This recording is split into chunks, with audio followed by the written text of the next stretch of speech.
Shalom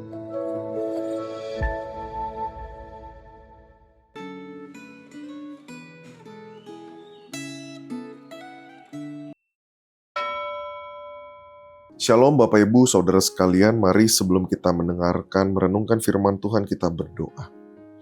Bapa, berikan kami hikmat, berikan kami pertolongan, sehingga kami boleh memahami kebenaran firman Tuhan, kami boleh belajar sesuatu, dan kami boleh semakin mengenal Engkau. Dalam nama Yesus kami berdoa. Amin. Gema hari ini bertemakan belajar untuk mempercayai Kristus, terambil dari Yohanes pasal 11 ayat 1 sampai 44. Kita hanya akan membaca ayat pertama sampai yang keempat saja. Demikian firman Tuhan. Ada seorang yang sedang sakit, namanya Lazarus. Ia tinggal di Betania, kampung Maria dan adiknya, Marta. Maria ialah perempuan yang pernah meminyaki kaki Tuhan dengan minyak mur dan menyekanya dengan rambutnya. Dan Lazarus yang sakit itu adalah saudaranya.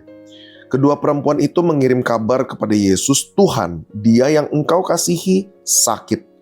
Ketika Yesus mendengar kabar itu, ia berkata, "Penyakit itu tidak akan membawa kematian, tetapi akan menyatakan kemuliaan Allah, sebab oleh penyakit itu anak Allah akan dimuliakan."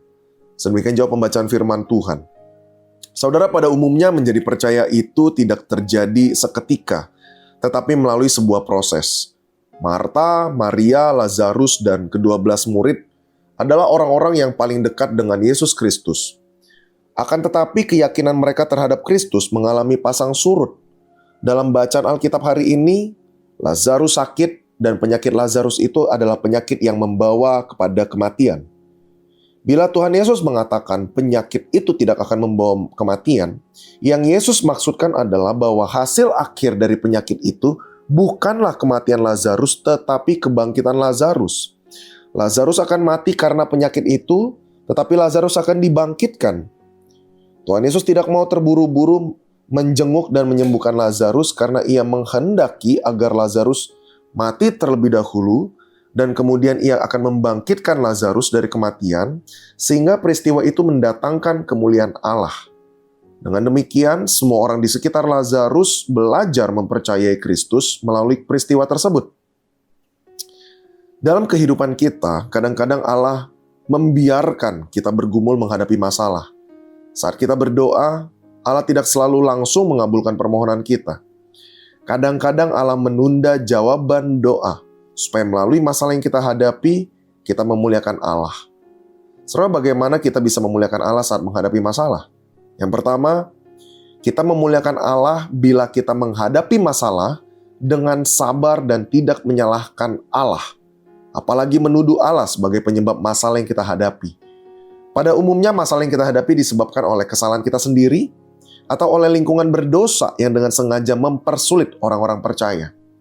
Yang kedua, kita memuliakan Allah bila kita berusaha melakukan yang terbaik saat mengalami tekanan. Orang yang tidak mempercayai Allah seringkali memakai masalah yang ia hadapi sebagai alasan untuk melakukan kejahatan atau pembalasan kepada orang yang dianggap sebagai penyebab timbulnya masalah tersebut.